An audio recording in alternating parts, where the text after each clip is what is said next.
Pada 2017 silam, kita semua dikejutkan dengan Komisi Pemberantasan Korupsi atau KPK yang menetapkan Wali Kota Cilegon kala itu sebagai tersangka.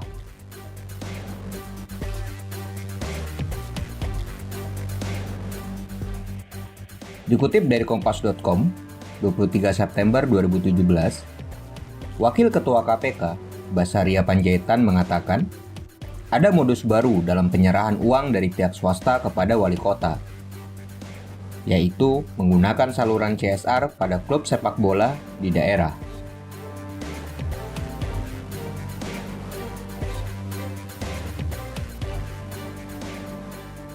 Sering kita membaca berita tentang betapa berhasilnya CSR dalam membangun citra perusahaan yang baik, sehingga banyak orang tidak akan mencurigai tentang aliran dana CSR tersebut.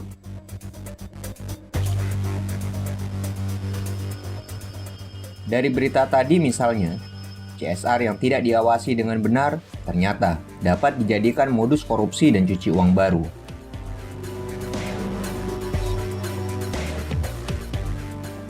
Mengingatkan kembali, ISO 26000 menerjemahkan tanggung jawab sosial sebagai tanggung jawab suatu organisasi atas dampak dari keputusan dan aktivitasnya terhadap masyarakat dan lingkungan, melalui perilaku yang transparan dan etis, yang konsisten dengan pembangunan berkelanjutan dan kesejahteraan masyarakat, memperhatikan kepentingan dari para stakeholder, sesuai hukum yang berlaku dan konsisten dengan norma-norma internasional, terintegrasi di seluruh aktivitas organisasi.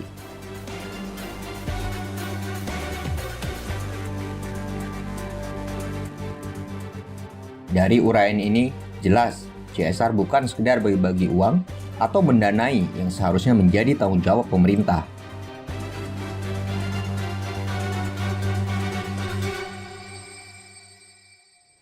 Perkembangan praktik CSR di Indonesia dinilai telah memasuki babak baru yang mengkhawatirkan. Sebabnya, hampir semua skandal korupsi yang terjadi saat ini boleh dibilang terkait dengan CSR. Kekhawatiran lain ialah inisiatif DPR yang ingin membuat undang-undang CSR dengan menetapkan kewajiban penyisian 2-3% laba bersih perusahaan untuk mengatasi kemiskinan.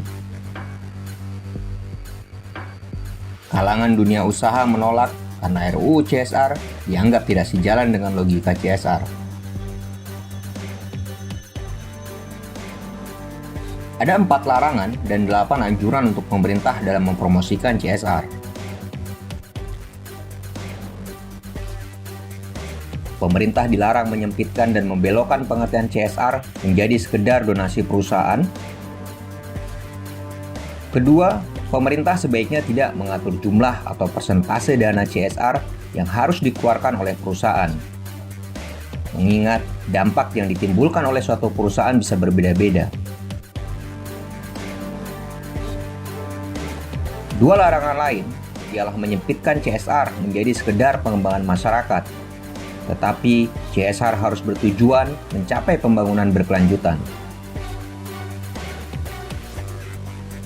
Kemudian, larangan untuk membuat perusahaan menggantikan peran pemerintah. Ini yang harus disadari oleh utamanya para pemerintah di daerah.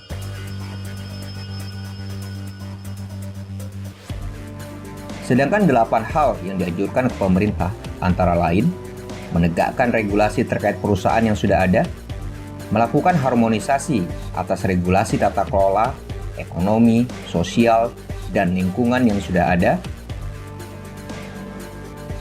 Sebabnya masih banyak peraturan yang bertabrakan atau setidaknya tidak koheren di tingkat nasional ataupun daerah.